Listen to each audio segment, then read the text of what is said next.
So much to talk about politically, so here are our politicians, one of whom will one day be the Prime Minister of Australia. Will it be Ed Husic, Federal Labor member for Chifley? How are you, Ed? Why are you saying no? You should want to be the Prime Minister. I am very good. Why do I have to want to be the Prime Minister? Well, because why bother? Why bother going into politics if you don't want the top job? No way, because I miss out on these gigs with Paul Henry. Oh, yeah, that's true. Only because the Prime Minister refuses to come on. That's the only reason. I'll still invite you. And well, Josh... it's a cold morning and you need to get huffy, so... And Josh Frydenberg, Federal Liberal member for Kooyong. Do you want to be Prime Minister, Josh? Look, we've all got our own ambitions, but I think that starts with moving off the backbench, Paul. Yeah, as someone once said, we're both modest, but we have a lot to be modest about. Yeah, so. yeah, fair enough. For Prime Minister from where you are now, you're like the political krill. For PM. All right, let's talk about... You heard it here first, Frydenberg for PM. All right, let's talk about... Dream on. Yeah, it's too early. It's too early, Jed. It's too early, Ed, to start stirring the pot with a leadership challenge. Josh Frydenberg versus Tony Abbott. Let's talk Julia Gillard. She has the top job, and she has, some might say, Josh, embarrassed Australia on the world stage. Look, I think it's a bit rich, excuse the pun, for Julia Gillard to go and lecture the Europeans as to how to run an economy.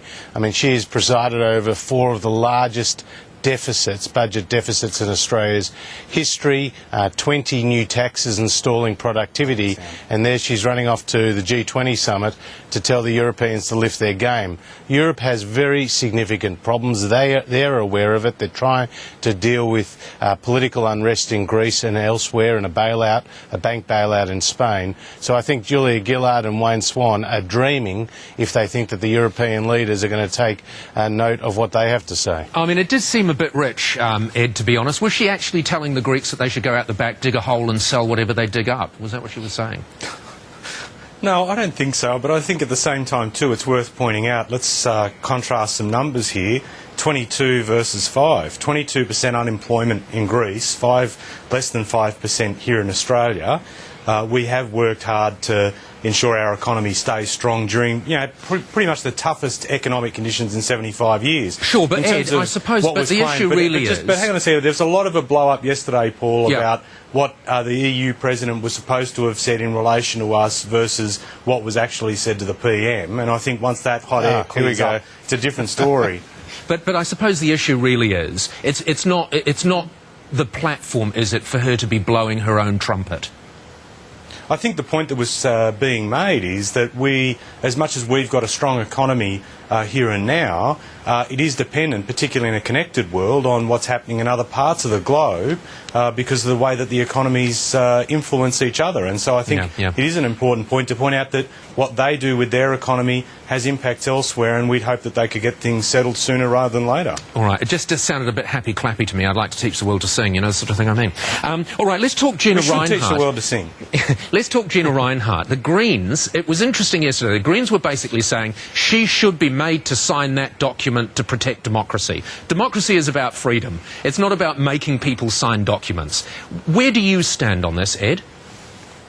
Yeah, my preference generally in terms of, particularly in terms of regulation, my preference is that you're able to have people sort these things out without government necessarily getting involved. Sometimes it's the case it has to happen. But in terms of editorial independence, you would hope that proprietors or anyone seeking to have influence in relation to news outlets be able to respect the fact and also acknowledge that they're the people that consume their product, the people, the viewers, the readers, don't want to necessarily think that they're having product flogged by the owners of the outlet, as opposed to reporting the news, just reporting the facts. Your communications minister suggested that Gina Rinehart was wanting to turn Fairfax publications into mining manuals, mining gazettes.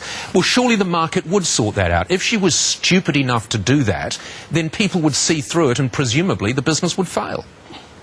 And I think that's why, just going back to my comments a few moments ago, it's better wisdom on the part of those people seeking to influence or seeking to have a greater stake in the media, that they recognise that. Well, it sounds to me like you should be sitting on Josh's side of the house, because you would pretty much agree with that, Josh, wouldn't you? Look, I think the Greens and Labor, have been reading too much of George Orwell, because this smacks of Big Brother. I mean, let's just get a hold here, Paul. We're talking Australia is a free country. Fairfax is a business listed on the Australian Stock Exchange. The shareholders will determine who goes on the board, and the CEOs and the management will decide whether they go tabloid style and their editorial line. And it's ridiculous for politicians to seek to interfere in this process. All right, I mean, so you're officially saying that decide. the coalition are not interested in pushing for fairness in the press or anything like that. Officially, the line is let the market decide. No, you're verbally me there, Paul, because what I'm saying is it's not up to the politicians to dictate the editorial line. To dictate the editorial line of Fairfax. That's for the company to decide, and that's for the owners and the management. All right, good to hear. Good to hear. I'm pretty much. But at the same time, too, can I just say I don't think it's all. But can I just say I don't think it's all up to shareholders here. I mean, I think you would hope that it's a business. Anyone seeking to have an influence. Well, yeah, sure, it's a business, but it's a business that's involved in influencing democracy. Yeah, that's true. Well. But without investors, there would be no business. Without investors, there would be no newspaper, would there? Absolutely. Just very, very you don't quickly, want investors necessarily influencing that degree. Sure. Well, you know, it's their money, Ed, isn't it? Very quickly, Julian Assange. Are the Ecuadorians picking up Australia's dirty work here? Josh, do you think Australia should be doing more to help him? Look, I think we are doing as much as we can to help him. He faces serious allegations and charges in Sweden. Are we doing as much as we can? Look, I understand we are. All right, okay. I've just got very quickly to Ed on that. Do you agree? Are we doing as much as we could do, as much as we should do, Ed?